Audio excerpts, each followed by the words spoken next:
Peace and welcome to the culture here on the Black Star Network. I'm your host Farajii Muhammad. Thank you so much for tuning in and happy Friday, folks. We got a lot to talk about. First and foremost, can we talk about the big news out of Washington, D.C. with former Representative George Santos has officially been expelled from Congress, folks. We're going to share with you the latest details out of that.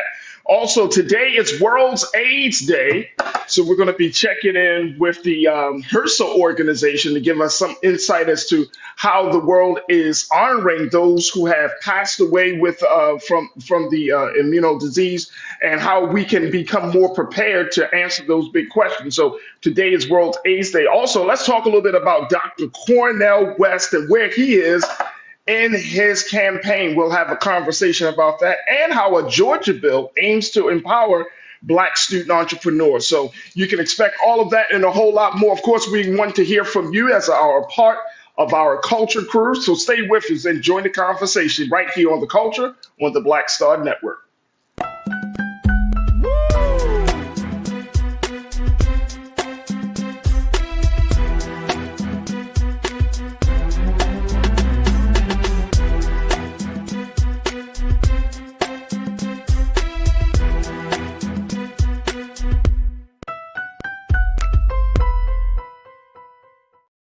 All right, folks, welcome to The Culture here on the Black Star Network. I'm your host, Farajii Muhammad. Thank you so much for tuning in and being a part of the conversation. Folks, we got a lot to talk about. First and foremost, happy Friday. So big shout out to everybody on this Friday. There we go. Happy Friday, folks. Also, I'm going to just throw it out there. Happy Rosa Parks Day.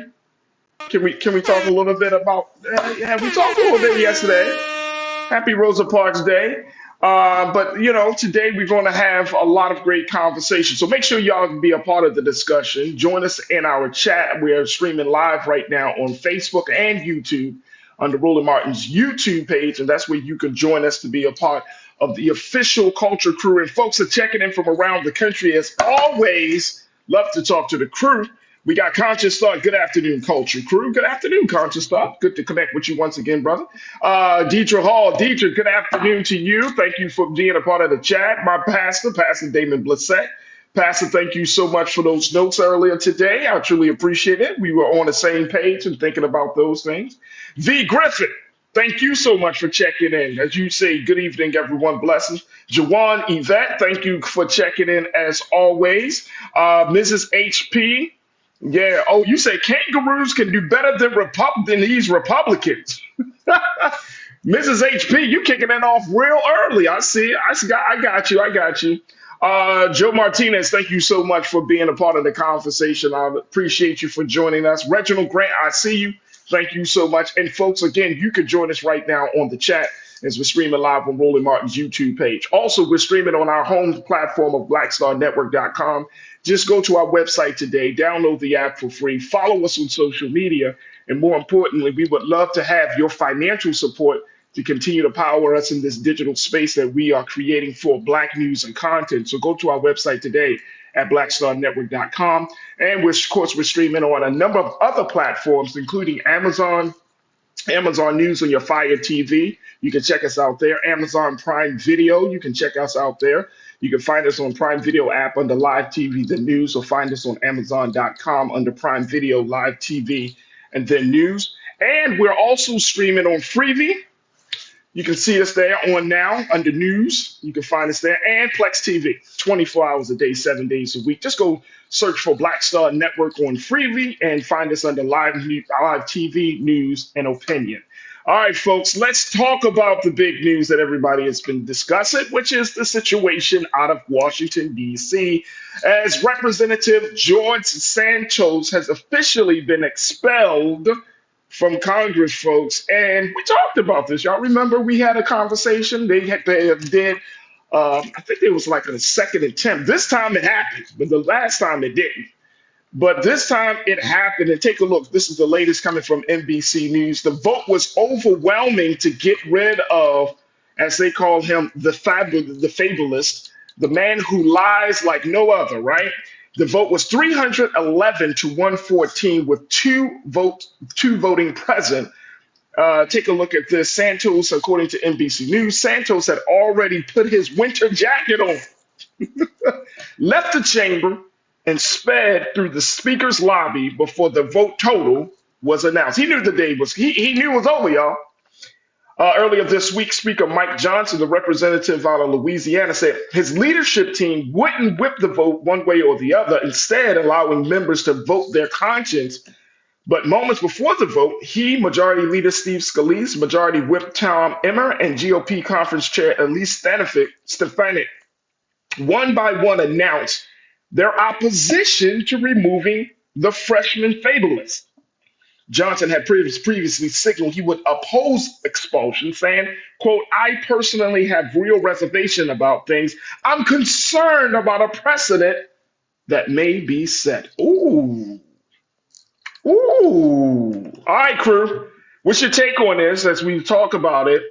What do you think of this situation of former Representative George Santos being officially expelled from Congress? Part of the reason, of course, was the fact that he lied on his resume. He lied about his education. He lied about, of course, the big. Some people are just saying the straw that broke the camel's back was the fact that the House investigation created. They did an investigation of him and his background, and more importantly, his business affairs, and they found that he was defrauding so many people. They put out a scathing 56-page report about what they have found, and more importantly, making the point saying he's a liar. He is a pathological liar. They didn't use those words exactly, but they essentially said that. So I would love to get your take on this. Join us in the chat right now. And we would love to hear from what you have to say. All right, this is HP. You say Don the Con still has him beat. Don the Con. I like that. That's a different name for him. Donald Trump, former President Donald Trump. And this is why I think it is important for us to have this part of the conversation. I knew it was going to come up. I knew it was going to come up. And I knew that this was part of the reason that some people were opposing this. As I just mentioned, Speaker Johnson talked about the dangerous precedent. Because if you start putting politicians out of office or out of their position because they're lying, ooh, folks, isn't that everyone?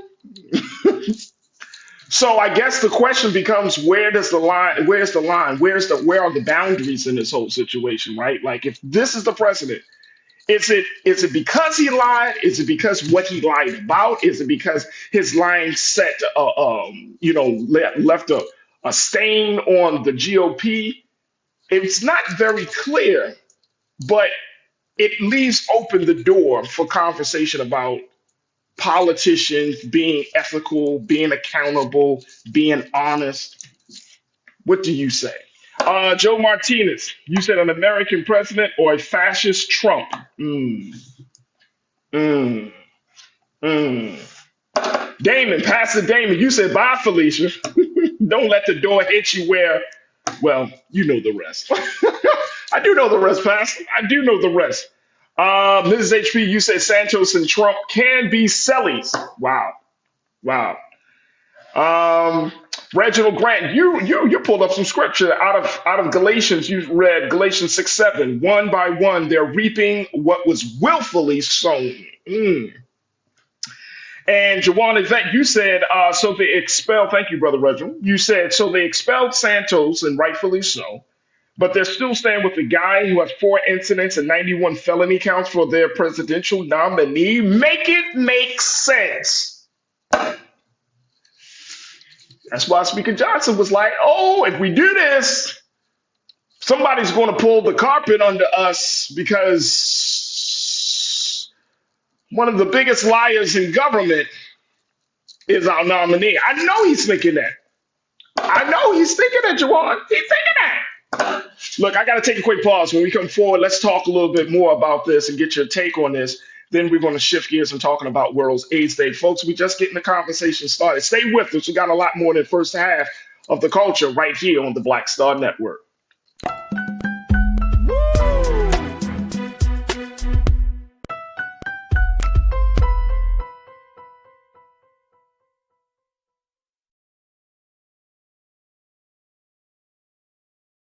When you talk about blackness and what happens in black culture, we're about covering these things that matter to us, speaking to our issues and concerns. This is a genuine people-powered movement. There's a lot of stuff that we're not getting. You get it, and you spread the word. We wish to plead our own cause.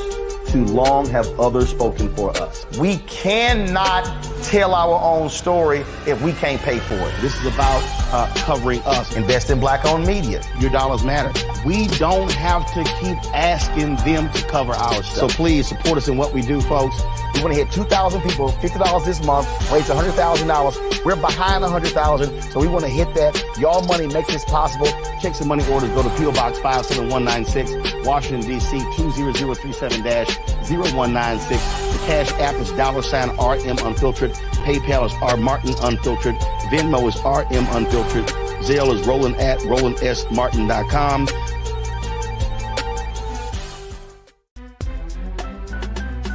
I'm Farajii Muhammad, live from LA.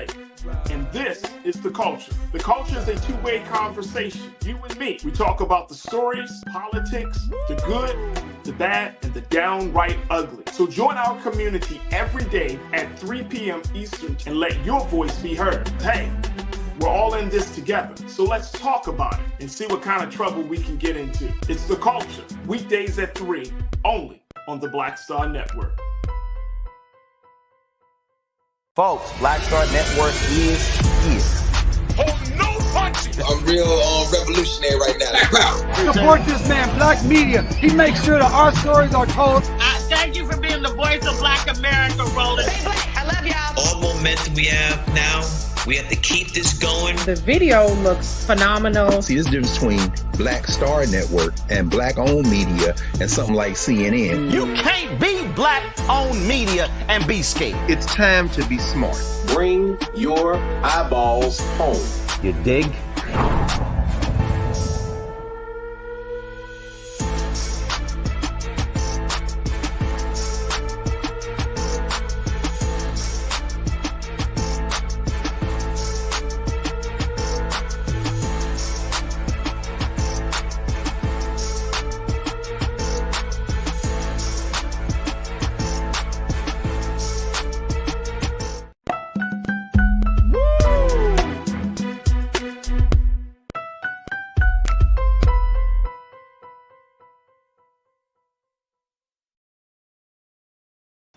All right, folks, welcome back to The Culture here on the Black Star Network. I'm your host, Farajii Muhammad. We're talking about the big news out of D.C. as Representative George Santos has officially been expelled from Congress because of his lying ways, folks. And this really came out of the efforts from New York Republicans who were actually pushing to oust him much earlier than this point. And we talked about this before, guys. And a lot of those New York Republicans, they had felt like Mr. Santos was becoming a major, major liability. And so people that were in the same, what they call a quote unquote freshman class as Mr. Santos, Representatives Anthony Esposito, Nick LaLota, and Mark Molinaro, those three individuals were fellow New York Republicans who led the charge to get him ousted. So it's going to be very, very interesting to say the least what happens, like how this whole thing went down. Now they are going to be looking forward to holding a special election to try to fill that seat that has been left by George Santos. Now, the other thing is, with that being said, a couple of historical facts. This means that New York's 3rd Congressional District would not have a member representing it during votes during a replacement until a replacement is elected. So they're looking to see how they can set something up. This is very interesting. Twice has the GOP taken historic, precedented acts to oust its members. First, you had the situation with the House Speaker that was with McCarthy, Kevin McCarthy, he being ousted out of his position as House Speaker. Now you have this. What is happening in the GOP, folks? What is really, really happening? And so this is different. This is very different. But I want to go back to what Jawan, one of our great culture crew members, said. Jawan, I want to go, I like your comment. How do they stand with the man who has four indictments and 91 felony counts as the presidential nominee? That's going to be, I think, one of the big questions hovering over the GOP moving forward, especially those out of New York. Especially those out of New York. ABX girl, my sister, you checked in and said, look, it was hilarious when PBS showed the locks to his office being changed. We should also thank a small local newspaper who started the news stories about Santos. Yeah, absolutely. And I think that to the point of the importance of independent local news, this shows you exactly why it's important for us to have that local news, that to support local news, right? This is the perfect example of that. Pauline, my sister, you said it took them long enough to throw out the trash. Wow. Mm-hmm. Mm-hmm. And of course, you don't like my music. You check it in. Good to connect with you once again, sir. You said now Santos will have more time to spend on his charity work. Come on, man, get out of here. But this is one of those moments, folks, where you're like, this is as you could find some level of levity in the situation, but look how long it took. And more importantly, I would think as a voter of Santos, a supporter of Santos, I would be really, really sad right now. I would be really, really sad because you feel duped. You know what I'm saying? You feel like you've been fooled, right? And bamboozled into believing this guy. And then you wind up, then you realize that this guy is a fraud, that he is not the person who he says he is. And all of that's attached to it. And then at the end of the day, it's like you really put your hope and belief in a man who you thought was going to take your district to the next level. And look what happened. And look what happened. And it's really, and truthfully, folks, this is not just a situation out of New York or just about one person. This is an indicator of where we are in the political space for across the whole spectrum, And I don't know how the GOP is going to recover or how the GOP is going to kind of move forward from this, considering that this is a stain on them as well. And even the fact that the House Speaker talking about he still wouldn't have, he's in opposition to the voting. Like, this is a real problem. If you don't have individuals, and nobody expects you to be Jesus in Congress, but if you don't have individuals who are, what's the right word I'm looking for, folks? Decent, generally honest. Nobody can be perfect. We all tell lies, but certain things you don't just lie about. Your education, your background. I mean, certain things you don't need to lie about. If you just have good, decent folks that are trying to do the job, then this is a cautionary tale. This is a cautionary tale. Republican, you said they're trying to out Santos, but let Trump and the other white folks do whatever they want. I mean, and it's this. I'm telling you, that's going to be one of the big question marks going into the next year. Of course, going into the next cycle of the election season. Like, what do you do with Trump? If you can put out a man who's been lying about all this stuff, then what can you do about a man who not only lies, but also incites with his lies, also puts stuff into action with his lies, also encourages other people to lie with his lies? Then what do you do about him? Also, who not just had an investigation from the House, but have legitimately 91 counts against him and indictments against him. What do you do about him? Mrs. HP, you said they don't care. It's about money and power. And that's what it comes down to, folks. And that's what I think it comes down to. But it's about money and power at the expense of the American people, at the expense of the New York voter, at the expense of us trusting the government. That's what it comes down to. At the expense of us having a serious level of confidence and trust in this government. Yes, they did it, but look how long they did it. You know, it's like, oh, okay, you finally did something that should have been done a long time ago. You finally corrected an error. And y'all remember, and before this whole report came out from the House investigation, y'all remember George Santos was talking about running for re-election. He did. He didn't get it. He didn't get it. And for some, they were going to enable him and allow him to do that. So this is a cautionary tale for democracy. Not just one man, not just one district, but for democracy. And if we can start to weed out those individuals, and that is happening on the GOP side, we know what happens on the Democrat side, then we may have a chance to save this government and America. All right, folks, I got to take another quick pause. When we come forward, let's talk about World's AIDS Day. We're going to be checking in with the HRSA organization and giving us some insight as to what we could do, how far we've come along in the battle against the epidemic. Stay with me. It's The Culture here on the Black Star Network.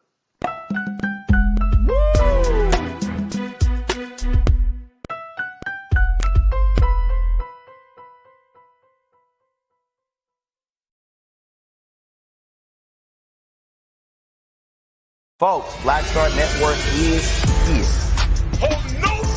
I'm real revolutionary right now. Support this man, Black Media. He makes sure that our stories are told. Thank you for being the voice of Black America, Roland. Stay black. I love y'all. All momentum we have now, we have to keep this going. The video looks phenomenal. See, there's a difference between Black Star Network and black-owned media and something like CNN. You can't be black-owned media and be scared. It's time to be smart. Bring your eyeballs home. You dig?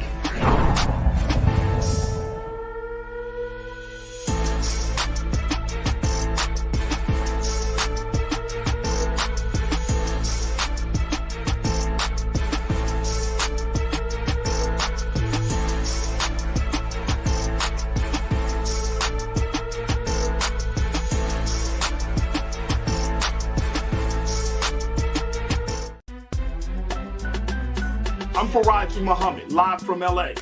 And this is The Culture. The Culture is a two-way conversation. You and me. We talk about the stories, politics, the good, the bad, and the downright ugly. So join our community every day at 3 p.m. Eastern and let your voice be heard. Hey, we're all in this together. So let's talk about it and see what kind of trouble we can get into. It's The Culture, weekdays at 3, only on the Black Star Network. When you talk about blackness and what happens in black culture, we're about covering these things that matter to us, speaking to our issues and concerns. This is a genuine people-powered movement. There's a lot of stuff that we're not getting. You get it, and you spread the word. We wish to plead our own cause.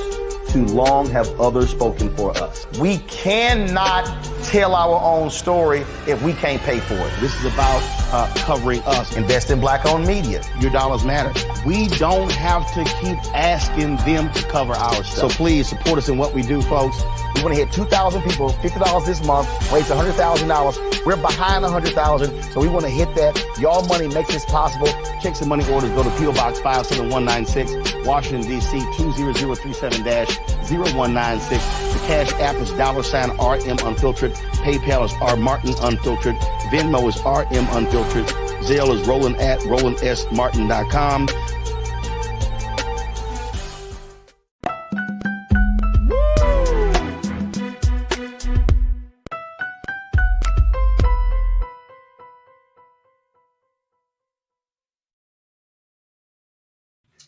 All right, folks, welcome back to The Culture here on the Black Star Network. I'm your host, Farajii Muhammad. Thank you so much for tuning in and being a part of the conversation. All right, let's switch gears. Let's talk about what today is. And today is World's AIDS Day, folks. That's right. This year's theme is World's AIDS Day 35, Remember and Commit.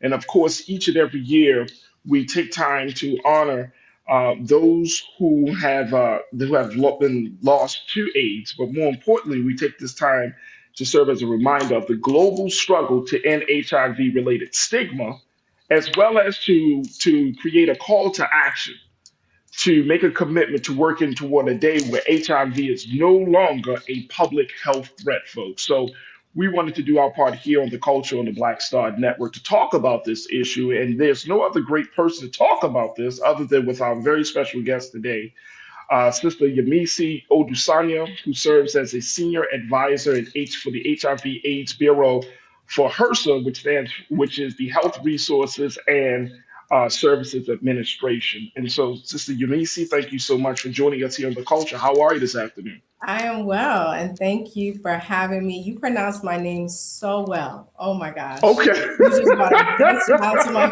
face. Well, with a name like Farajii Muhammad, I've gone through some iterations from various people, so I totally understand. And it's very important that I make sure that people's names are correct. But I appreciate you, sis, for joining us today. World AIDS Day. This has been something that has been around for the past 35 years, actually, and it is a part of our culture, but it's still a lot of, I would say, a lot of cloudiness around it. You know what I mean? It's still not totally embraced to the point like other acknowledgments or other holidays. But what's your take on where we are with this epidemic here as we look at, this year's theme of remember and committing and making sure that people understand that this public health crisis is not over yet. This is not is not done.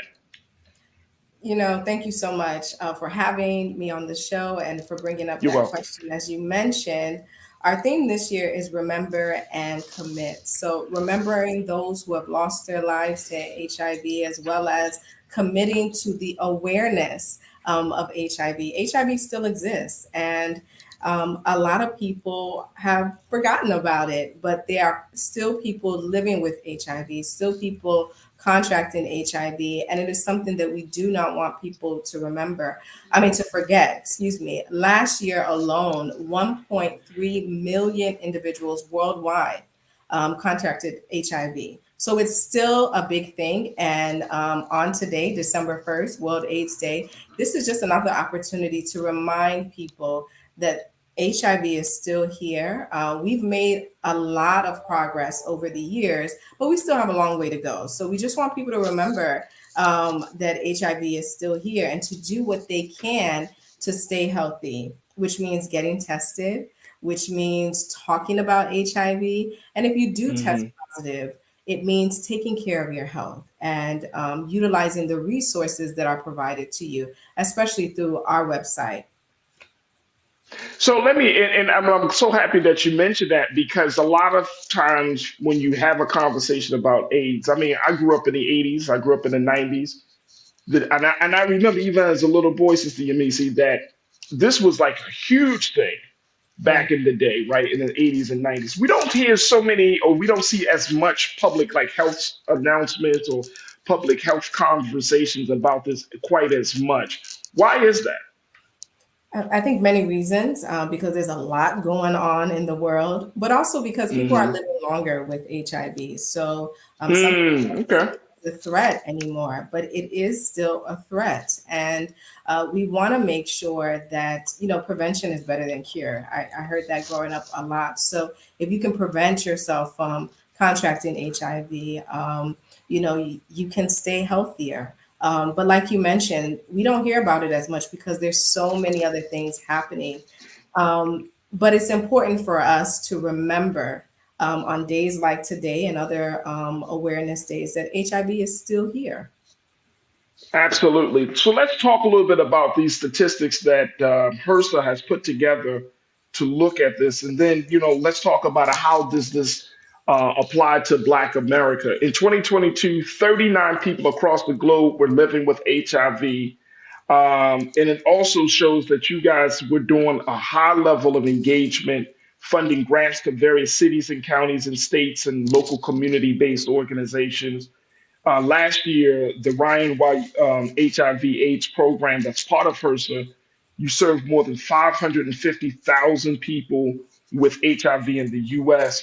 And then in last year, in 2022, 9 out of 10 clients receiving HIV medical care from the Ryan White HIV program were virally suppressed, which is an increase from 69.5% in 2010 and higher than the 65.9% viral suppression national average. So you guys are doing a lot of work making sure that this situation, this epidemic stays at least contained until it's completely eliminated.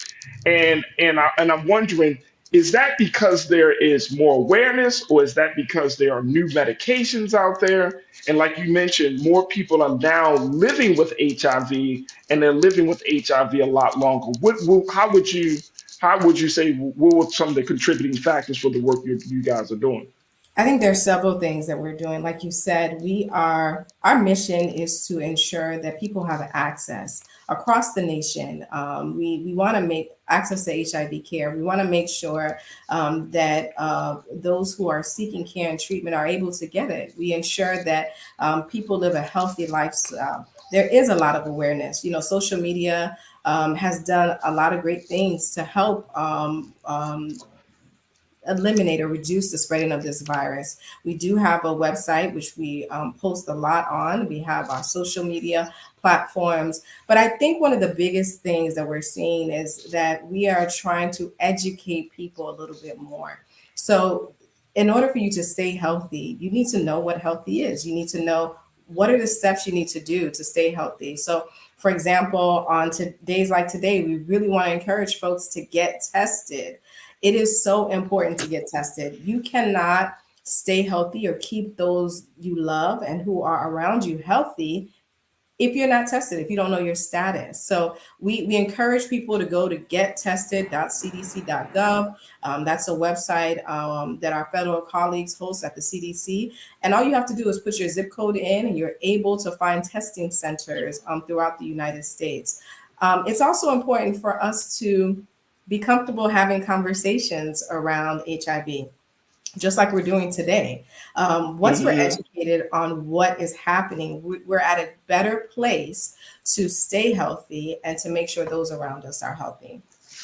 Absolutely. We got to take a quick pause, Sister You May See, but when we come back, let's talk about one of the major stigmas that people may still have around this whole situation. You don't like my music. You said there was such a stigma surrounding AIDS in the early days. People assumed you were either promiscuous, can't even get the word out, promiscuously gay, or even a junkie.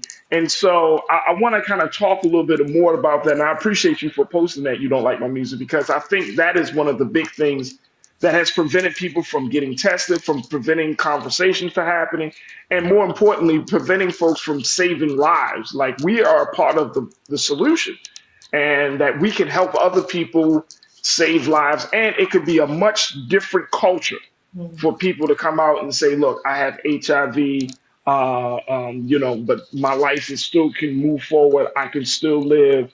I can still be the best person I can be. So I want to kind of get your take on where we are with that. Folks, stay with us. The conversation continues as we continue to talk about today being World's HIV/AIDS Day. Today is World's AIDS Day, excuse me. So stay with us. It's The Culture here on the Black Star Network.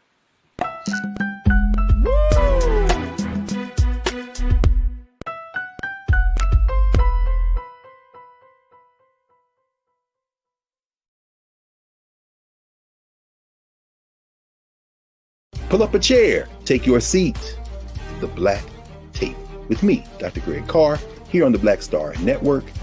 Every week, we'll take a deeper dive into the world we're living in. Join the conversation only on the Black Star Network.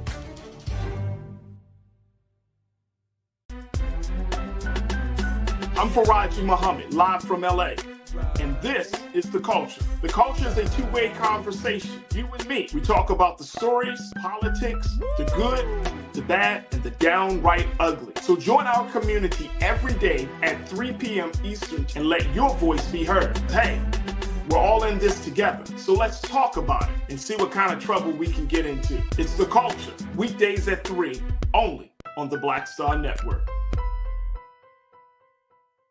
When you talk about blackness and what happens in black culture, we're about covering these things that matter to us, speaking to our issues and concerns. This is a genuine people-powered movement. There's a lot of stuff that we're not getting. You get it, and you spread the word. We wish to plead our own cause.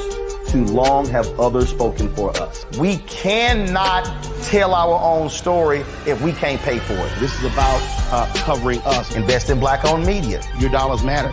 We don't have to keep asking them to cover our stuff. So please support us in what we do, folks.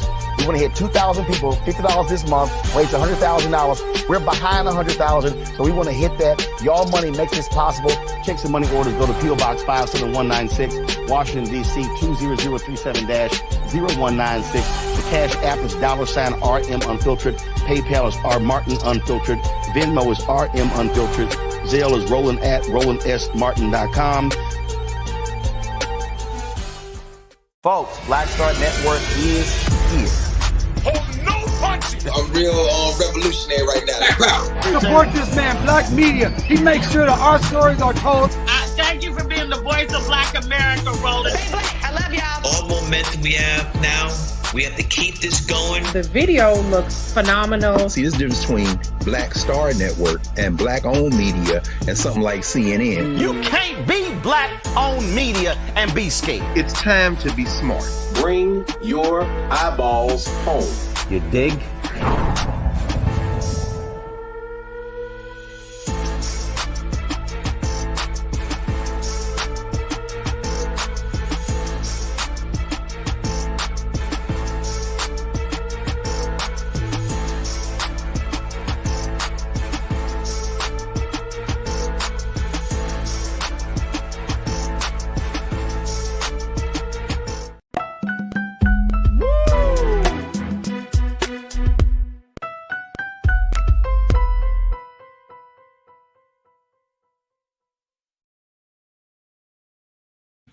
All right, folks, welcome back to The Culture here on the Black Star Network. I'm your host, Farajii Muhammad. We've been talking to Sister Yemisi Odusanya, who serves as the Senior Advisor for HRSA, and this is the Health Resources and Service Administration as part of the HIV/AIDS program, the Ryan White HIV/AIDS program. And she's joining us today to talk about today being World AIDS Day.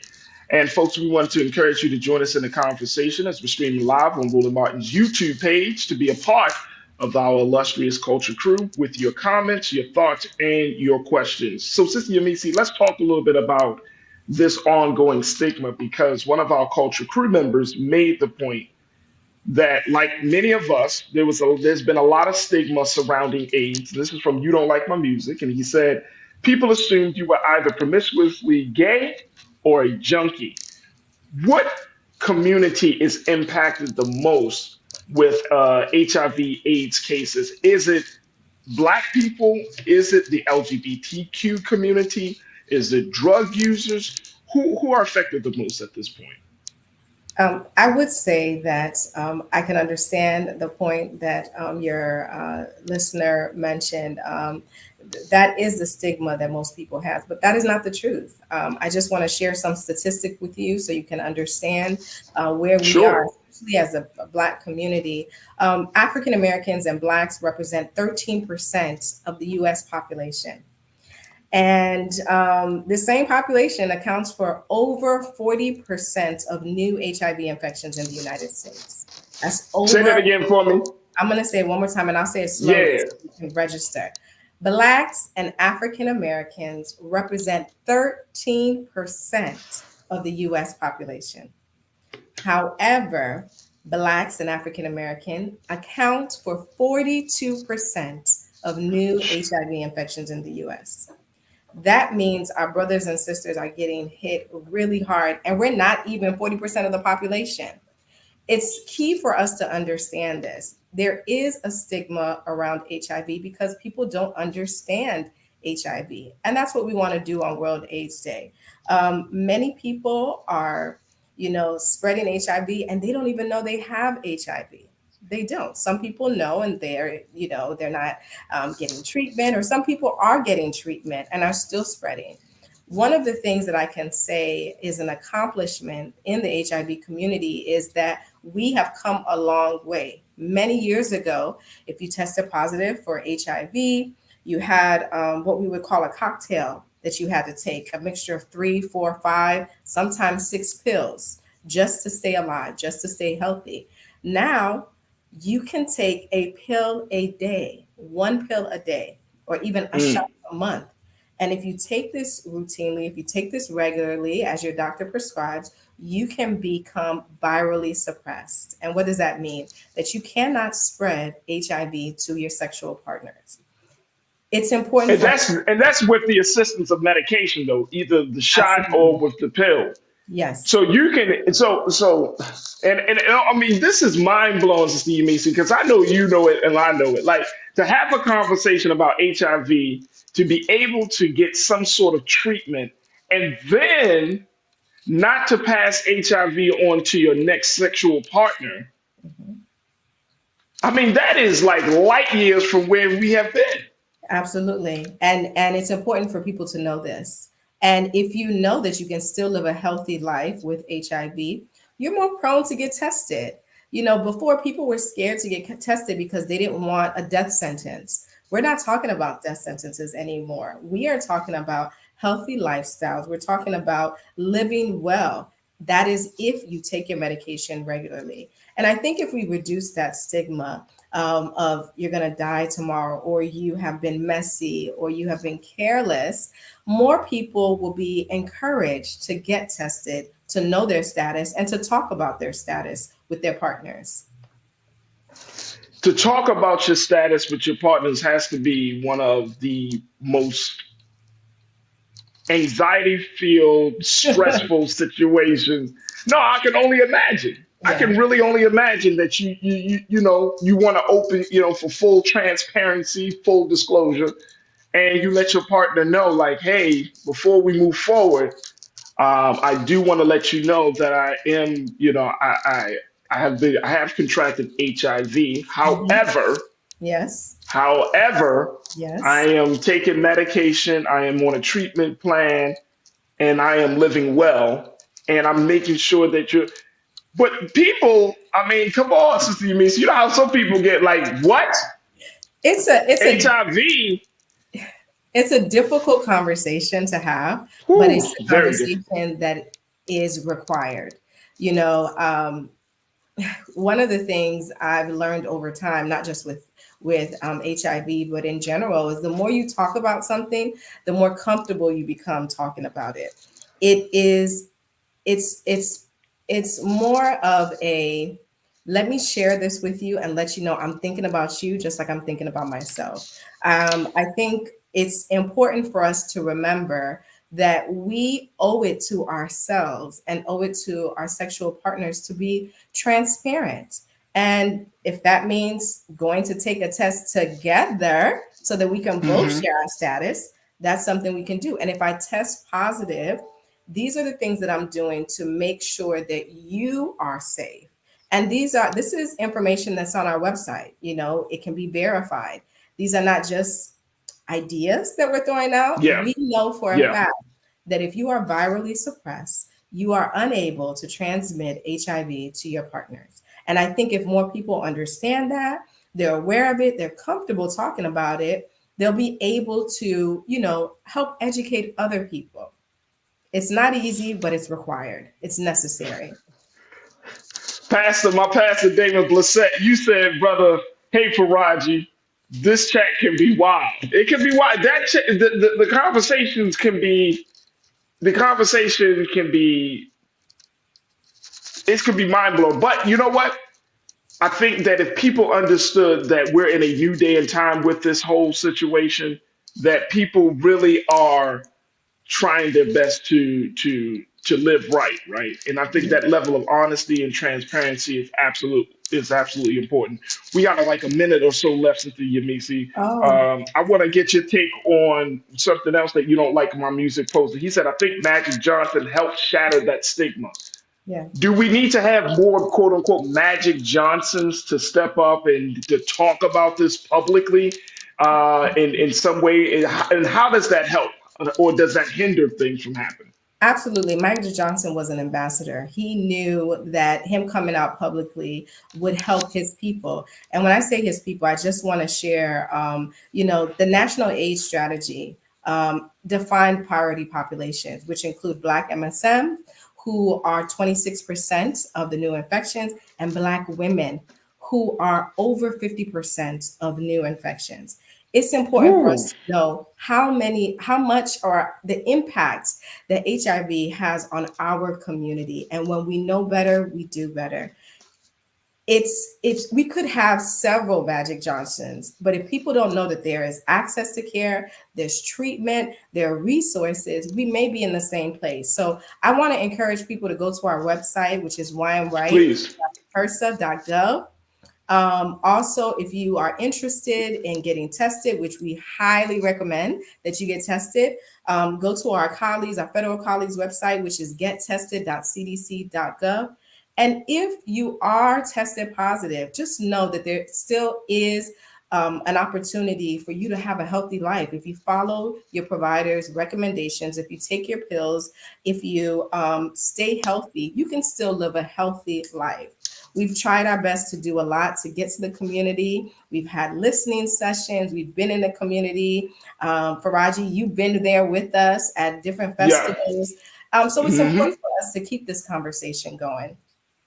Absolutely. And I just the question, I know we got to take another pause and let you go, but the question that just popped into my head was, if you find that you may have missed taking your medication, missing the shot for the month, does that increase the chance of you passing HIV on to your next partner?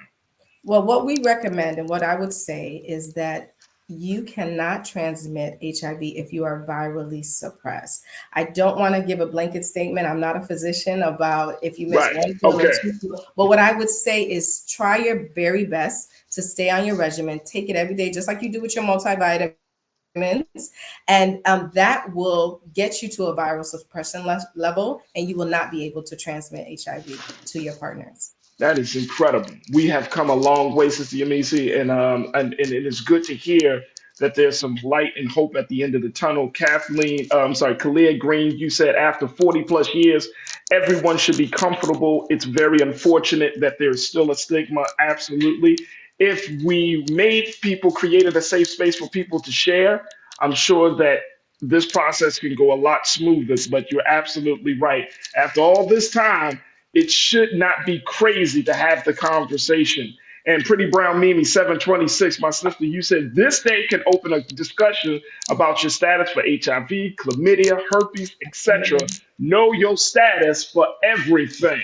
Yes, that is so true. And I will say, Farajii, because you are allowing this platform to have this conversation, I think it will motivate more people to get tested, more people to talk about their status, and more people to get educated on what HIV is. Absolutely. So I want to thank you for this platform and spreading Absolutely. the word.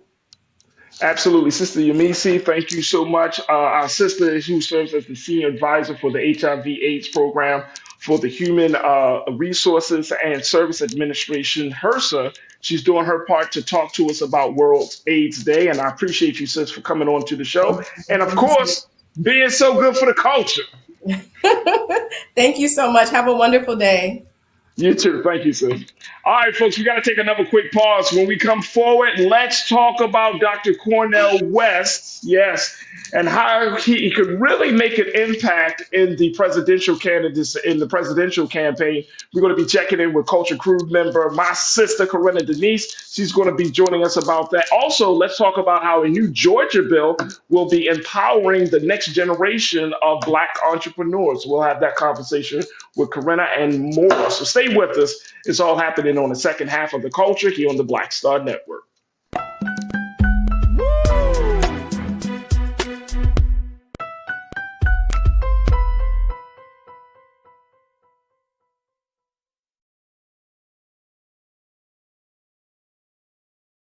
When you talk about blackness and what happens in Black culture, we're about covering these things that matter to us, speaking to our issues and concerns. This is a genuine people-powered movement. There's a lot of stuff that we're not getting. You get it, and you spread the word. We wish to plead our own cause.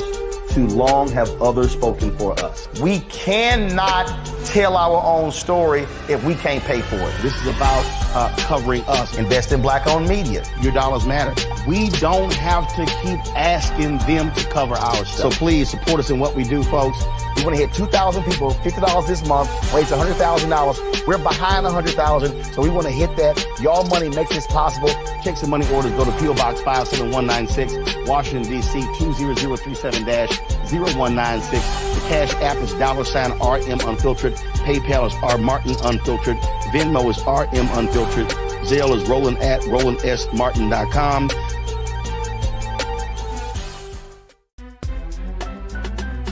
I'm Farajii Muhammad, live from LA.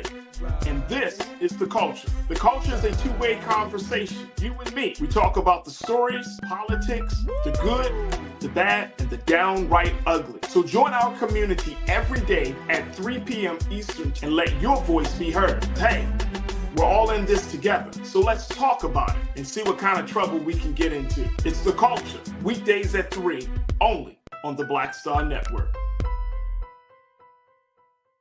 Folks, Black Star Network is here. Oh, no punching! I'm real revolutionary right now. Support this man, Black Media. He makes sure that our stories are told. Thank you for being the voice of Black America, Roland. Stay black. I love y'all. All momentum we have now, we have to keep this going. The video looks phenomenal. See, this difference between Black Star Network and Black-owned media and something like CNN. You can't be Black-owned media and be scared. It's time to be smart. Bring your eyeballs home. You dig?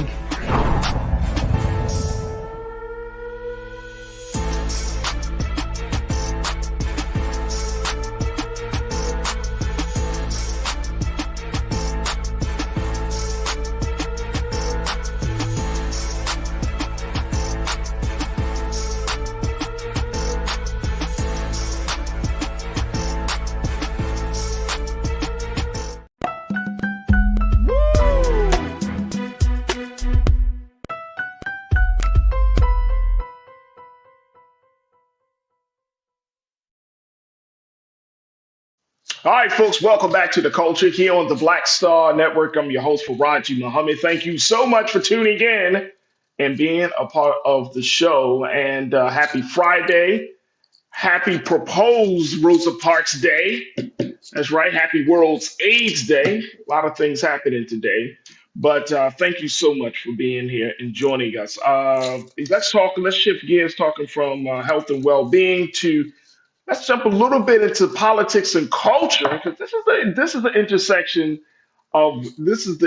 that we find this next person in, and I'm speaking of none other than third-party candidate Dr. Cornel West. Now, we all remember I said yesterday we were going to have a conversation about this. Well, I wanted to have this discussion with my sister, who is no stranger to the Culture Crew, and certainly no stranger to being on air with us. She joins us every Friday, and I'm very, very happy that she's able to once again be a part of the conversation. My sister, Corinna Denise, who is a college advisor and an activist and she's a political just like me. So, Corinna, thank you so much. Corinna, every time you come on a show, I got to get you a stylist.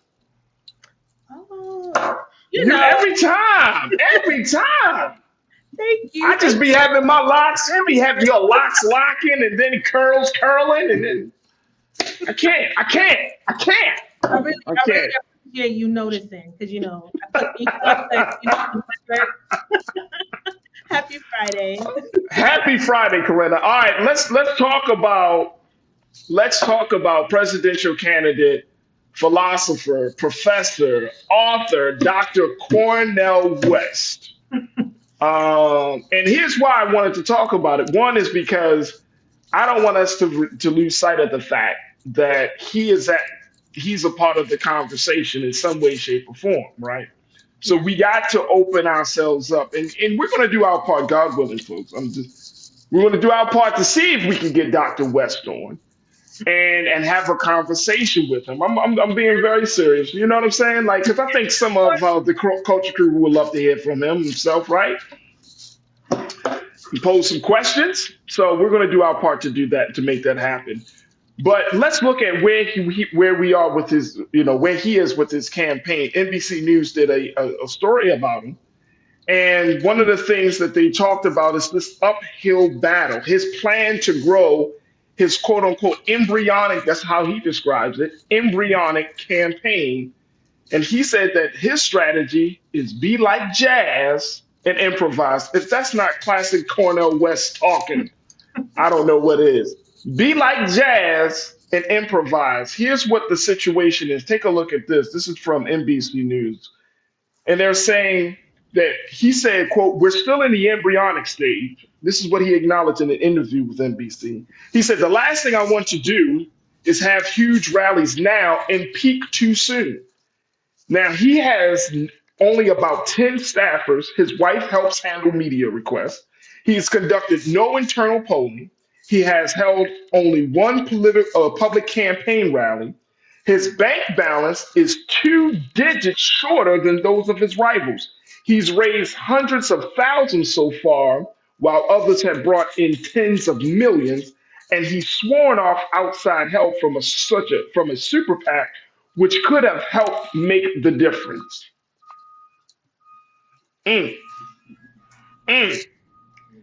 Look at your face, got real quiet and serious there, Corinna. No, I was just thinking too, Farajii, I think it's important to share with the audience, for those who may not know, that Dr. West is no longer running through the Green Party, but as an independent. So that even changes the landscape for him. Additionally to, already being a third party candidate, but to switch from Green Party to independent, that's going to be more challenging to get on all of those ballots in all 50 states. But it sounds like he has a plan, right, Farajii? Well, I think now I don't know what kind of plan. I'm gonna be honest. I don't know what his strategy. I mean, I love the spirit. I love the energy. He's like, be like jazz, improvise. But with the little bit of information and knowledge that I do have about campaigning, some of these things are not in places or part of his infrastructure. And I don't know how he is able to grow his audience. I don't know how he's going to take his campaign to the next level if he doesn't have certain elements in place. And in just a year, we don't have very much time. Right. So time is of essence. And it's a lot of time. It's very little time. But one of the uphill battles, and I want to kind of get your take on this before, after we come back from break.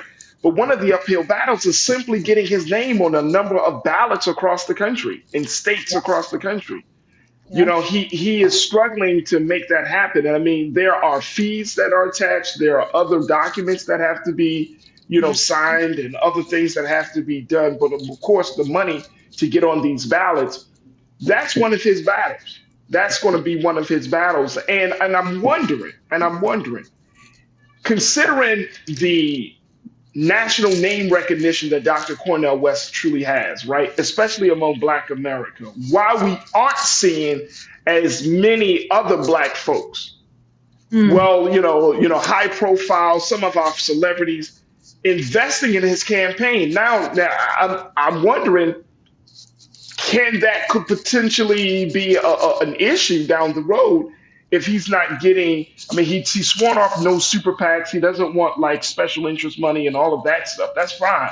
But why don't you think we're seeing some sort of ground support from, whether it's high profile celebrity folks, or if we're talking about even, just the, quote unquote regular folks that give $5 or $10. I remember Obama when he ran, he $5 and $10 all of us. He nickel and dimed us until he won the presidency, right?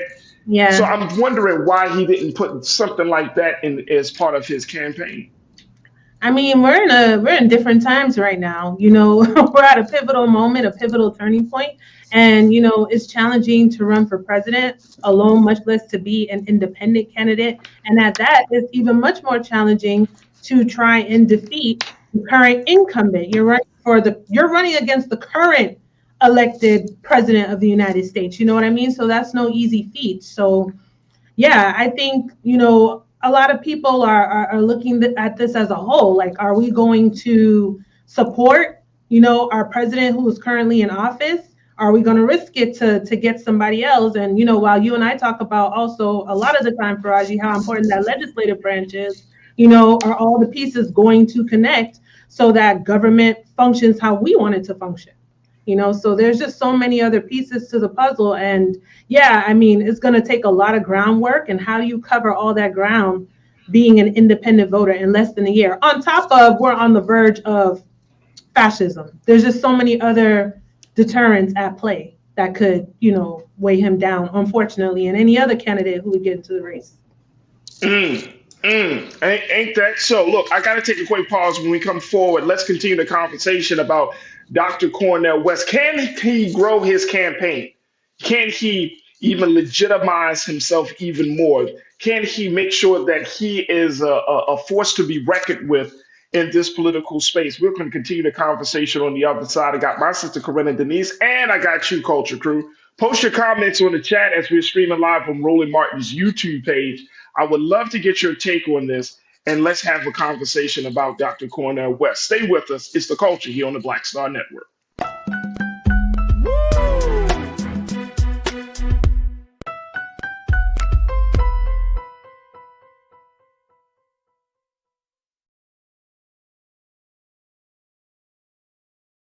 Folks, Black Star Network is here.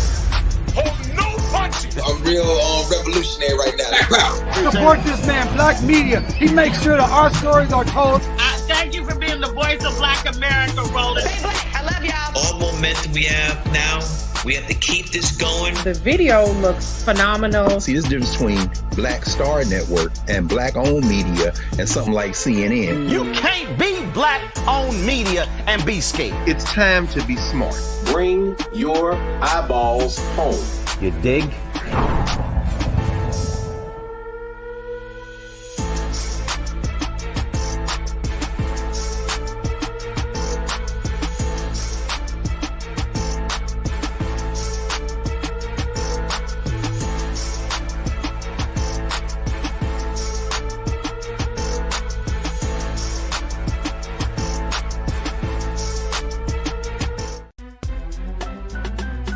I'm Farajii Muhammad, live from LA.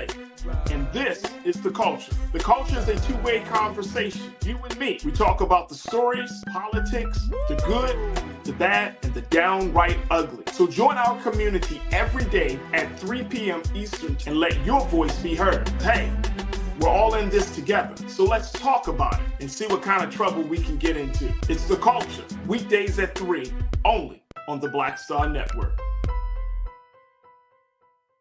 When you talk about blackness and what happens in Black culture, you're about covering these things that matter to us, speaking to our issues and concerns. This is a genuine people-powered movement. There's a lot of stuff that we're not getting. You get it, and you spread the word. We wish to plead our own cause.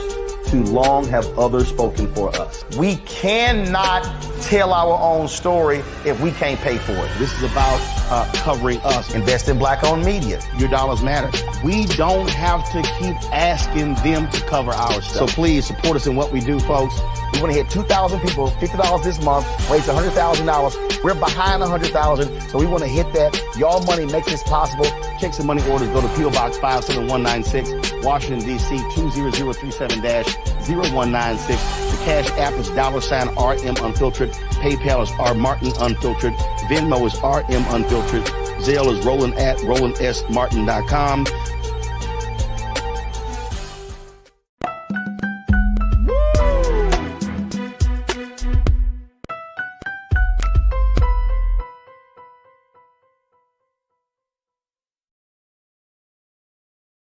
Folks, welcome back to The Culture here on the Black Star Network. I'm your host, Farajii Muhammad. We've been talking about Dr. Cornel West as we're asking the question, can Dr. West grow his campaign? Now, based upon a new NBC News interview, Dr. West is trying to, he's improvising, he's moving and navigating in a different manner that we have seen with traditional candidates. And given the fact that he has very little help, 10 staffers to be exact, his wife is helping him with his campaign. He doesn't have as much money, he doesn't have a lot of money as of right now.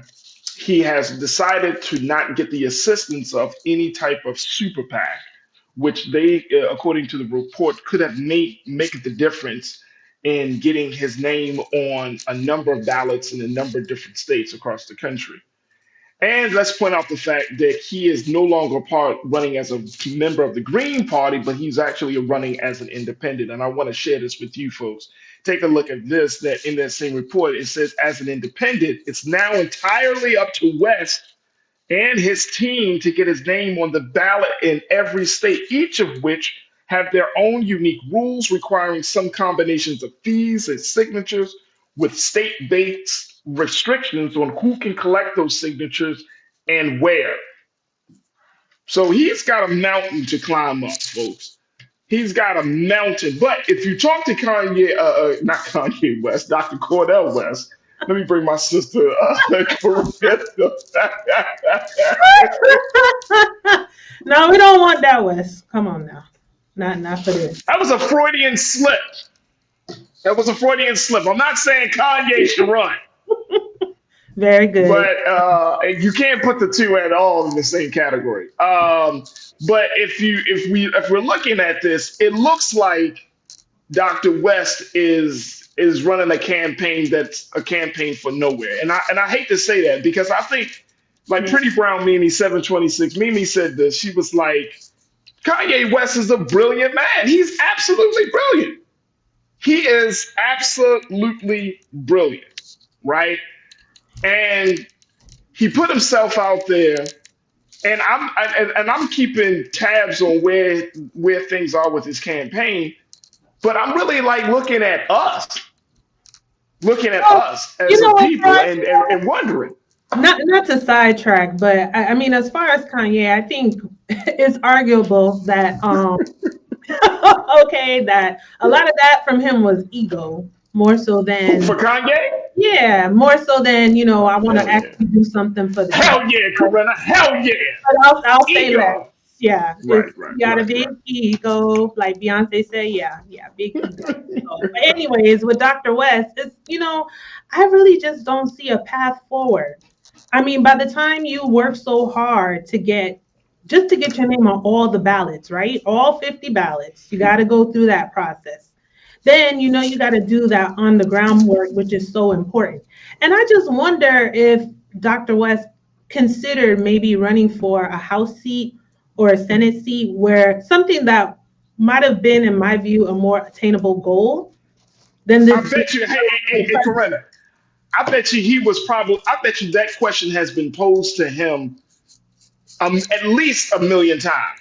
At least 1 million times. I'm sure as he travels across this country, every place that he goes, there's some black person, some person who is pulling him to the side and say, hey, Doc, hey, look, I'm with you, man, but I don't think you know what I'm saying, no disrespect, but this is a tall order for you. Why not run for a lower office? Yeah. And I bet you, if you listen to Cornel West, I can bet you what he might say to a response like that. I don't even have to talk to him. He's going to say that the time requires us to step out on faith. And he might use some big words, some existential faith. You know what? We should always have faith, but we can't have unrealistic expectations either. It's too crucial. It's too important. We can't just, we can step out on faith, but Dr. West, with all due respect, is admirable, but how do you build the infrastructure required in less than a year? How does that happen? It's a couple of things. I think that it's not just about money, right? I mean, certainly that's a huge part of it. But I truly believe Dr. Cornel West is running on one key idea, which is what I like to call conscious campaigning. He is trying to appeal to the moral, to the conscious, and to the moral sensibility in our consciousness, to see that this whole thing, this thing that we put our hope in called government, this thing that we put our hope in called democracy, can be changed and can speak to every single human being. Because I don't think he talks about just black folks. I think he truly believes that it can be different. We can have a different relationship. I think too, we would actually see something very successful out of Dr. West's campaign if we can just see him on that debate stage. I think to your point, Farajii, with that moral consciousness, let's say even to challenge our current POTUS, right, losing office, it would push other candidates to speak on issues that they would probably, neglect, dance around, and would want to avoid. So yeah, I think seeing him on the debate stage, he would definitely push and raise, questions and arguments about things that are definitely important to us. But yeah, I just don't see a path forward for Dr. West. I think some good could definitely come out of his candidacy. But right now, like I said, we're just at too pivotal of a moment. And I just wonder, with a team of 10, how long can you sustain, given, the time, the effort, raising money, to keep your team going, and you have a year. So I don't know. It has yet to be seen what will happen, but I just don't see a path forward. I know some folks in the online crew are probably going to disagree with me. But here's my thing, like, show me the plan, how it actually comes to fruition. Explain it in detail, clearly and precisely. And maybe I don't think, I agree. I understand your concern. I don't think that, I think Dr. West can be a metric, a litmus test for Black America. And here's why I say this. We always saying that we want our boldest, our brightest, our brilliant to stand up and do something. We always encourage people. Now, when we do have one of our boldest, our brightest, and one of our brilliant people do stand up, like a Dr. Cornel West, right? You might disagree with him on some things, and that's, you're not going to agree 1,000% with anybody. You might disagree with him on some things, but you cannot say that he doesn't care. You cannot say that he doesn't. Oh no, believe. Absolutely. I mean, he cares. You know what I'm saying? So here's the thing. We were presented with Barack Obama, and I'm just saying for Black America, right? When we talk about what is it that we want in our next political leader, right? Outside of Biden and all of the Democratic Party, if Black America had a chance to say, what does my ideal candidate looks like? Will it look like a Barack Obama? Will it look like a Cornel West? What does the candidate that Black people can support? Now, according to the numbers, it looks like Obama would win that with a landslide, right? The type of person he is, his views, he would get that, right? But even today in Black America, we still don't fully agree. And some of us think President Obama didn't even do anything. Right? Yeah, and that's a lot of that. So who is the candidate? Who's the candidate? You have both of them are two brilliant men. Both of them have a love for Black people and love for people in general. I think they both understand the complexities of democracy and where we are. I think they have, keen analysis about the state of affairs of this country. Who will Black people support outside of the two main parties? Who would that be? Well, what does that person look like? Farajii, just real quick, some folks might also consider, well, he's never been in political office, at least not, correct me if I'm wrong. I don't know that he has held any elected office before. So that might raise some questions with some folks. Now, I'm not implying that would disqualify him as a candidate, but I'm just simply speaking to what some folks might be thinking, right? To your point, Farajii, when you're comparing maybe a Dr. West, former President Obama, and looking at their record, maybe just the paper trail, right? Their achievements, their experiences, their professional work. as far as their candidacy? Would they see them as a viable option?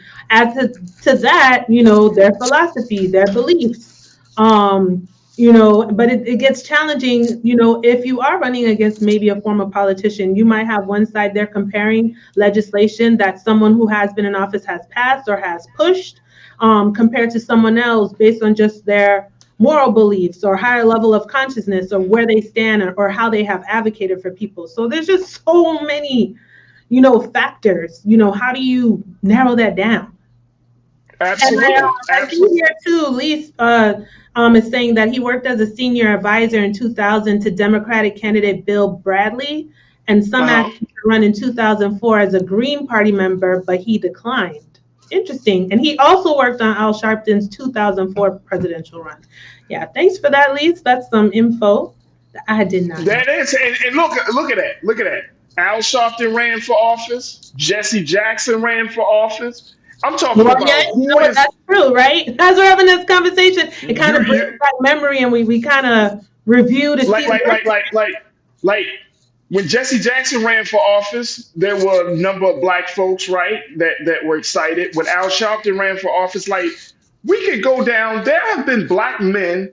I don't think too many black women. As far as in team, I want to say this to my team. If they are, please let me know. But we know that there are certain black men that have come out of the black national civil rights movement ilk that have decided to throw their hand in running for office for the big seat, right? This is true. And how many black folks? And I'm just trying to expose a pattern here. And again, it might just be Obama, but how many of us have truly or will truly support a black candidate who's running for the big seat without telling that candidate, maybe you should lower your expectations to maybe a council person or maybe a mayor or maybe a senator or representative in the House of Representatives? How many of us? Because if we met Obama in 2006, in 2007, we probably wouldn't have voted for him. 2004? I mean, I think this conversation would be different, and maybe Dr. West's traction might be a little different as we're looking at it right now if we weren't in such a pivotal crossroads. The landscape would be totally different. And I got to take We're a break. not in politics as usual, so no. When have black folks ever been in the politics as usual? I mean, that's true too, but we're on the verge of getting birthright citizenship revoked and all the rights taken away. So, yeah. But I understand what you're saying in terms of, but this has been, look, black folks in this country, we have been in a quote unquote state of crisis in our political expression for the past, since we could even vote. We have been in a state of crisis. Now the state of crisis has heightened because now we're talking about defending, preserving democracy, but that's more on the shoulders of white America. Black folks, we've been in crisis for years. You see what I'm saying? Now white America is feeling the bricks fall of the breakdown of democracy, and therefore it's a crisis. Let them feel. Let us take a break. Let's take another pause. Folks, stay with us as we continue the conversation. I would love to get your take, post your comments on Roland Martin's YouTube page, and let's continue to have this conversation. Can Dr. Cornel West grow his campaign? Stay with me. It's The Culture here on the Black Star Network.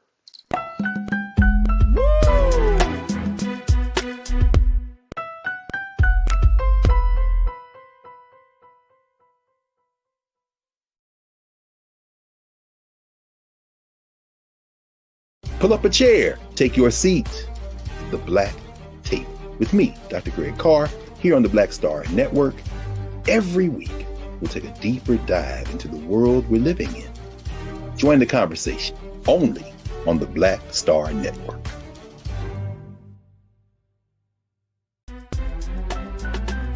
I'm Farajii Muhammad, live from LA. And this is The Culture. The Culture is a two-way conversation. You and me. We talk about the stories, politics, the good, the bad, and the downright ugly. So join our community every day at 3 p.m. Eastern and let your voice be heard. Hey, we're all in this together. So let's talk about it and see what kind of trouble we can get into. It's The Culture. Weekdays at 3, only on the Black Star Network.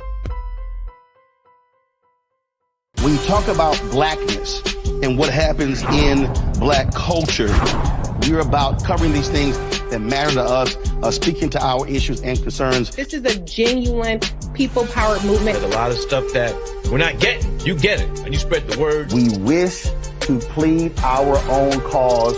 Too long have others spoken for us. We cannot tell our own story if we can't pay for it. This is about covering us. Invest in black-owned media. Your dollars matter.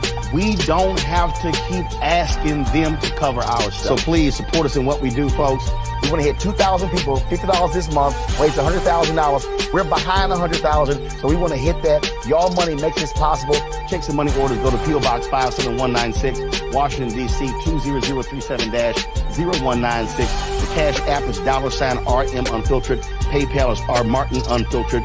Venmo is RM Unfiltered. Zelle is Roland at RolandSMartin.com. Folks, Black Star Network is here. I'm real revolutionary right now. Support this man, Black Media. He makes sure that our stories are told. Thank you for being the voice of Black America, Roland. Stay black. I love y'all. All momentum we have now, we have to keep this going. The video looks phenomenal. See, there's a difference between Black Star Network and black-owned media and something like CNN. You can't be black-owned media and be scared. It's time to be smart. Bring your eyeballs home. You dig?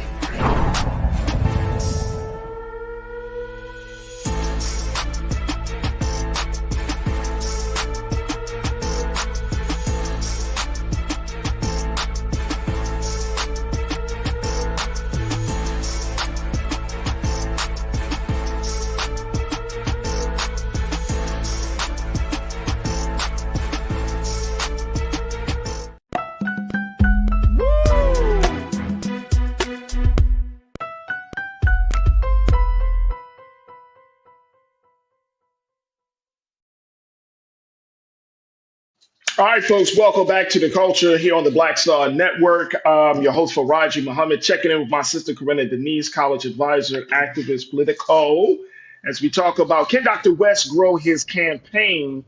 And I wanted to get some Culture Crew comments on this, some crew comments on this, Corinna, because folks are checking. Yeah, oh my gosh. What are they saying? What are they not saying? Real Brooklyn, our guy, Real Brooklyn, you say Cornel West need to understand that morality and convictions does not run this government. He does not have the political mindset to be a plausible dirtiness politician. I like that. I like that. I like that. Point taken. I think that's a great point. I think Real Brooklyn, we already know that. He knows that. But I think he's trying to usher in some sort of awakening. I'm going to use that term, more of a spiritual, metaphysical place that we find ourselves in. But he's not the only one that actually is trying to kind of usher that in. Even candidate Marianne Williamson, she, the spiritual advisor, the entrepreneur, the author, she's doing the same thing. You know what I mean? Trying to appeal to the moral sensibilities and to one's belief system of what is right and what is wrong. So will they make great politicians? Not in the context or in the system that we're in, but can they lead people? Yes. Yeah, yes. I definitely think they could lead, but it's just a matter of getting there, right? There's so many weeds you need to pluck and pull out before you can even get there, and I'll just say this, since you mentioned moral conscience, it just makes me think of like the Montgomery bus boycott, right? Bus boycott. If they didn't desegregate the buses because of any moral plea, like, oh yeah, it's wrong to make Black people sit at the back of the bus, their pockets were hurting for a very long time. And, these folks unfortunately only understand green. So they hit them where it hurts. Right? You said it's not true? No, I say absolutely. I agree. Oh, okay, yeah. But, they hit them in their pockets, so they were hurting. So then they're like, okay, what can we live with? I guess we can live with them being integrated with us on the bus because we really want to keep the green pieces of paper rolling in, So moral conscience, I think it would be to our betterment, right, as a people to understand morality in terms of our history and how the system works so that we can, root all the racist, foundational aspects of it, right? And to awaken our consciousness so that we go to the ballot box and learn how to hold politicians accountable, and consider ourselves to be almost like HR, human resources. We got the hire and the firepower. We don't have to be battling these folks. But, yes, a moral plea doesn't always resonate when you're in the well of the Senate trying to pass a bill. It kind of goes in one ear and out the other. And unfortunately, you got to play dirty sometimes to push things forward. You got to cut up to get results, unfortunately. It sounds like absolutely have been extreme. Right. Well, and it's understandable that there's this morality thing, but it's a hard thing to talking about morality in the United States government in the same sentence. It's a hard thing to talk about consciousness in the United States government in the same sentence, right? Because we're finding that the talk is one thing, the actions are another. And I think that is the point about this. Francesca, you pointed out, you said, look, I stopped liking Dr. West when he had a function and invited Obama to attend. Barack couldn't make it, so he sent Michelle instead. West was livid, and he and Tavis Smiley went on a smear Obama campaign. I do recall so that. they had their disagreements. They had it then. I'm speaking of Dr. West and former President Barack Obama. They definitely had their disagreements. It was public. He actually was like a surrogate for President Obama at one point in time, but they had a falling out. But I don't know if, again, going back to, and Francesca, I'm glad you brought this up, because we got to ask ourselves the question as Black folks in this country, what is the Black political candidate look like? If we had a chance to say, this is what our Black presidential person would look like, would it be Obama? Would it be a Cornel West? I think we got to have this part of the conversation. Go back when you say look, we got to be very specific because some folks are superficial. Now, you talking about looks as in aesthetics or looks as in their philosophy, their moral consciousness, their way of life? See, that's what I'm. We got to be That's specific what I'm talking. Folks, and you know what? You're absolutely right, Corinna. You are absolutely right, sis. No, I don't know if it's about the physical looks. I'm talking about in terms of the philosophy and their personal politics. Like, what does that person look like? Right. Because every time I mean, I might be wrong, but it just seems like every time a Black person stands up and say, look, I'm running for the big seat, then other Black folks are like, well, you don't cut the mustard. You don't fit the bill of what we want. Okay, so who fits the bill? If it ain't Dr. West, we already had Obama for 2 terms, right? And now after he's gone, some of us are feeling disappointed. So we can't bring him back. We already have other Black folks that we aren't excited about. We're not excited about Kamala Harris, Vice President Harris. So who fits the bill? I think we need to start with, well, what in the hell makes us excited to begin with? Because to your point, you said whenever one of us comes forward to say, I'm going to run for office, there's this pushback, right? But what makes us excited? There's so many folks, to your point, against Vice President Kamala Harris. And when you ask them for facts or information, what's informing your view, you get crickets. They're just spewing some of the same misinformation they see online or from an unreliable source or social media. Nothing, pertinent or actually a reliable source. So, what makes us excited about a candidate? And then to add to that, oftentimes we're so stuck on the rhetoric. I remember we were having a conversation some months ago about Vice President Kamala Harris when she came down here to Florida to basically go off on them saying that slavery was beneficial, for Black people, right? in the school Right. curriculum, and she didn't necessarily utter the words Black, but I think she was having a governance conversation more or less because the majority of her audience was Black, and I think we need to pay attention to the policies that she has put in place that centers around Blackness. Because at the end of the day, if it doesn't align with the rhetoric, the action, to your point, then it's meaningless. There's no substance and we don't have a path forward. We're just dwelling and feeling good in the moment of the rhetoric. And that's not good enough. That's not going to be enough to sustain us. So we got to be paying attention to what it is that they actually do, in addition to what it is that they're saying. Absolutely. Vela Kent Esiso, I hope I'm not mispronouncing your name, Vela, but I appreciate you for being a part of the chat. You said, quote, I so agree with the sister regarding him choosing to smear President Obama. I did not like that at all and lost respect for Dr. West and would not support him. So we don't like him smearing Obama, and that's fine, but and if I may add just real quick, something that I didn't take too kind to, okay? And I'm just gonna go ahead and say it. Tell us what are you mad about, Corinna? I'm not mad. I'm just saying, I think it was earlier this year, Dr. West was on CNN with I'm sorry, not CNN, I apologize. It was Fox News. Right. With I think, is it Laura Ingraham?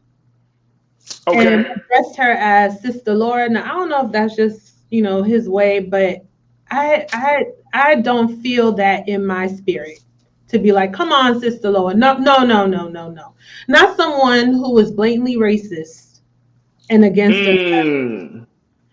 So I feel like I get it if you needed to be in that arena to directly speak to that audience, but you could have just addressed her as Laura or even Miss Ingram. That's just a mess right there. That left a sour taste in my mouth.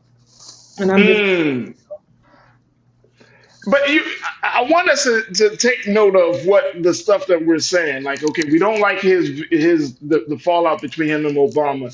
You don't like how he addressed Sister Laura. But white candidates have said and done far more egregious things. Oh, well, yeah, and I'm not saying that would eliminate, anyone's candidacy for me, but I'm just speaking to that was just something that stuck out to me. Now, there are some people who are just, one and done. You got to realize you're not going to agree with every single thing. And I'm with Linda Sarsour from Until Freedom, putting our best opponent in that position. That's how you got to look at it. Our best opponent. Okay. So as we take another pause, and I want to switch gears after this break, but who do you see as being somebody that is there anybody that comes to mind right now, whether they're in government, outside of government, of the type of person that we should be supporting? Since if it's not Cornel West as a third party candidate, do you have any names or anybody in mind? So you mean supporting for 2024 or just in the future moving forward? I mean, 2024 seems like it's going to be sewn up, but I'm saying maybe 2028. I think 2028 and beyond, y'all really need to get out of y'all feelings, do some research, and get behind Vice President Kamala Harris. She's next in line.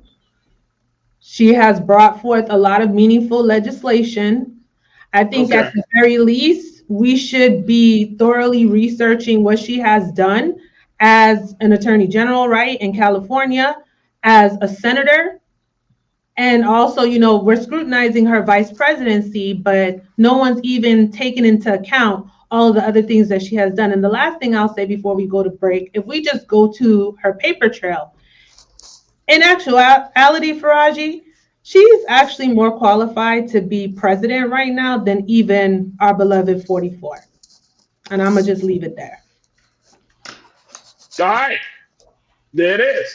We want to just leave it there. Here's my recommendation. Here's my quick recommendation. My recommendation is if we're not going to support a third party candidate, a black man like a Dr. Cornel West, the least I think we could do instead of write him off is to look at his ideas and see which ideas we can promote and advocate for to be included in the overall Biden platform. Right. You shouldn't just write anything off. See what these candidates but Corinna, we got to say that. We got to say it because some people will do just that.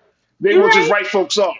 So I'm saying that like if we want to get it taking this out of a space of personality worship and put it into a space of ideas and principles, then let's look at the ideas that Dr. West has proposed.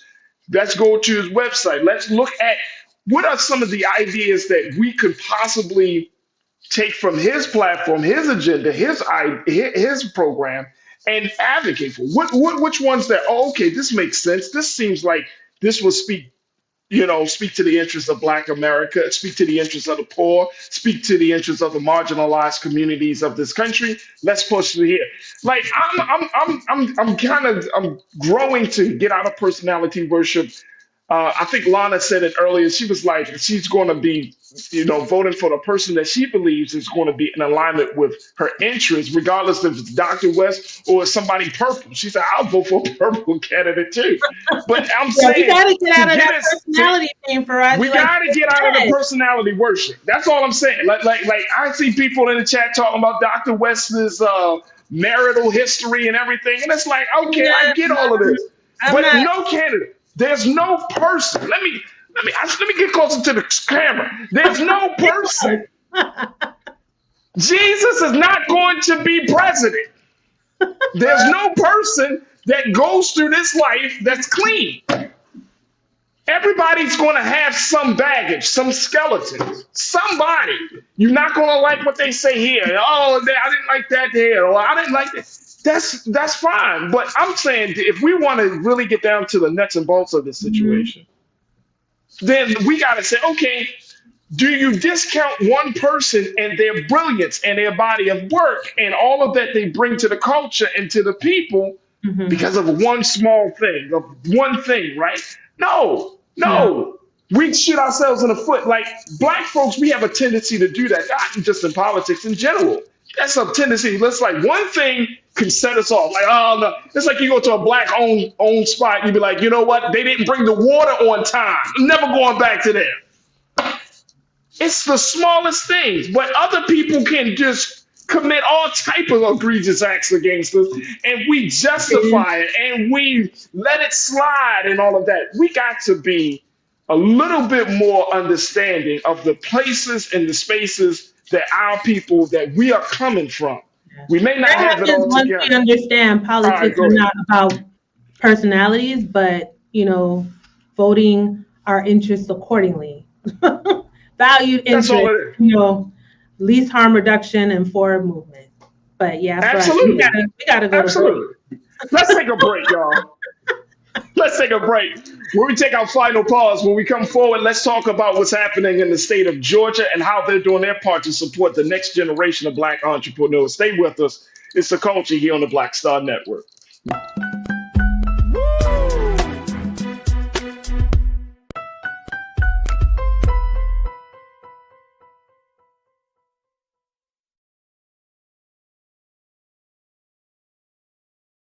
Pull up a chair, take your seat. The Black Tape with me, Dr. Greg Carr, here on the Black Star Network. Every week, we'll take a deeper dive into the world we're living in. Join the conversation only on the Black Star Network.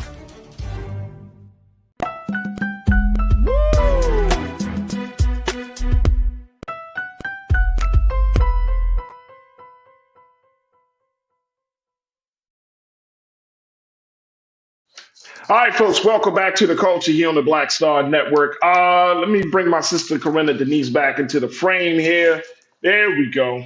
All right, Corinna, let's talk about this is why Fridays, man. Fridays. Wait, real quick, I'm just curious. Are they saying anything in the chat? I know I probably just pissed some folks off with VP Kamala Harris, but it's all good. I mean, anytime you bring up Kamala Harris, somebody wants to fight you. Anytime you the vice president, somebody's going to say, if Corinna Denise ever runs for office, I ain't voting for her, because I remember that time she was on that show. She talked about Kamala Harris. I ain't like that. One and done. We got no patience with ourselves, man. We got this much like you know what I'm saying, like, okay, you got this much to piss me off. Got one mess up. Maybe. One mess up, Yeah. man. I ain't like how they, I've seen people, you getting real petty, be like, I ain't like how that man wore this suit with them shoes. His socks were off the wrong color. You're like, damn, man. I'm serious. I'm very serious. No, I'm just saying, hopefully we can check ourselves, like for real, like check ourselves. Because I don't know how many times the people that are currently standing in front of us, how many Freudian slips, how many things they said, how many things we gotta give out some of our people just a little bit grace. Just like I love grace. 44, but there's some things I didn't like. But I still love him. But there's just some things I didn't quite agree with. I didn't take too kindly to. But moving on. Let's go to Georgia. Let's go down to Georgia. Georgia right now has done something. They're looking to change the game in terms of creating the next generation of Black entrepreneurs. They have a new bill that is aiming to empower Black student entrepreneurs. This is from the Griot folks, with Representative Nikema Williams, who's a Democrat out of Georgia. She introduced a bipartisan bill last month that would create a federal grant program to assist new entrepreneurs from HBCUs and other institutions geared toward minorities.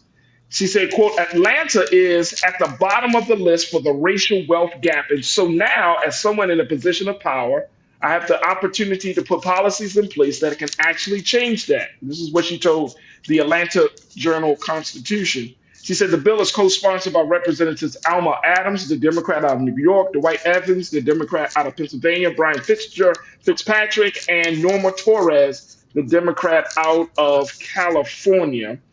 And so this legislation would create a program within the SBA, the Small Business Association, to allow higher education institutions that serve minorities to apply for grants. You work in higher education. You work with college students. How does this work for you? How does this sound to you, Corinna?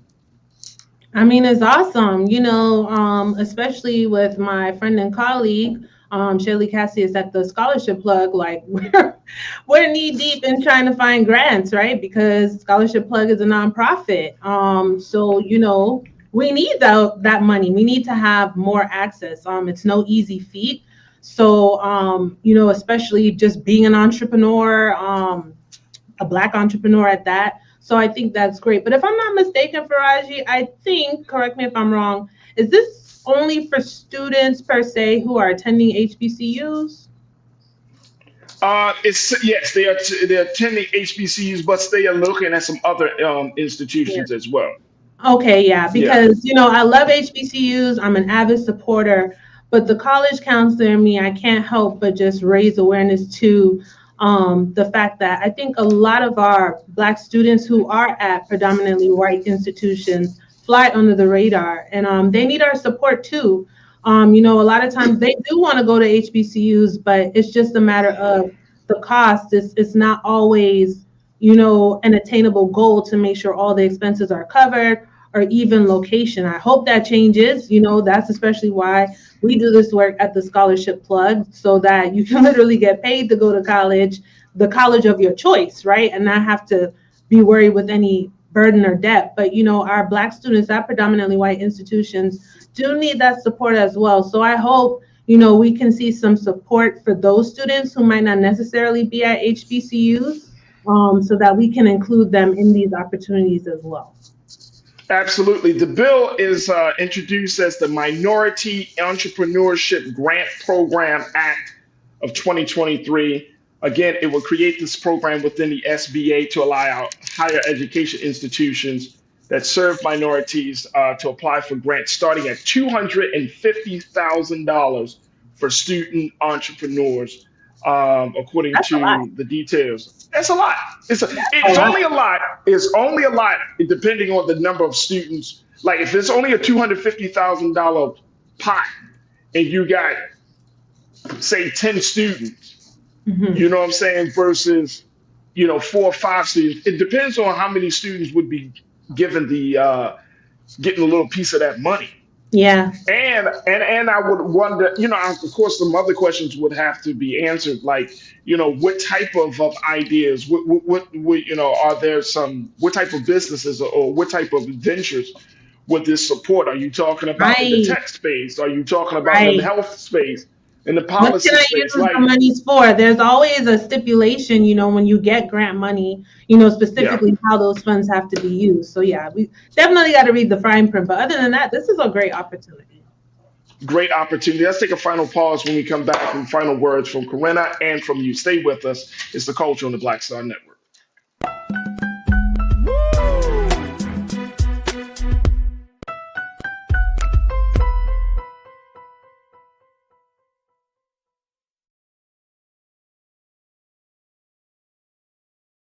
Hi, I'm Dr. Jackie Hood Martin, and I have a question for you. Ever feel as if your life is teetering and the weight and pressure of the world is consistently on your shoulders? Well, let me tell you, living a balanced life isn't easy. Join me each Tuesday on Black Star Network for a Balanced Life with Dr. Jackie.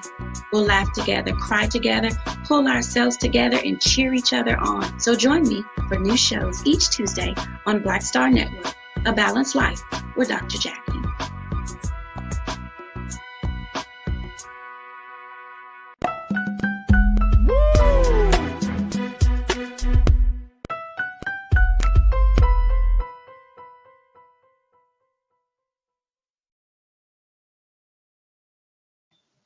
All right, folks, welcome back. Let's bring our sister Corinna Denise back into the frame here. There we go. Now you asked about this, and we just talked about Georgia. I think Real Brooklyn said something. He said, "Farajii, to me, this is a great program. I am willing to support. I have heard of this, and I think it's a great idea. As a SDVOSB owner, I can honestly say that programs like this create success." Yeah. So to create a Black entrepreneurship investment program for Black students is phenomenal. I think hopefully the bill gets passed down in Georgia, and I would love to see that in states across this country. I would love to see it, Corinna. I would love to absolutely see it. $250,000. Again, we don't know the details in terms of like how many students would be qualified to get that, or which industries, but it's a start. It's a huge start. And I think, Corinna, like a lot of these conversations that we have, if we want to change the trajectory of all of this stuff that we've been seeing and talking about, I think the conversations start right there in high school and colleges. I don't know why we don't invest more programs. Even middle school. Even middle school, right? Like, I just don't understand, like, we don't invest programs and awareness campaigns into going into these schools, having these conversations, because that's how you cultivate the next generation of leaders from across the board. Very true.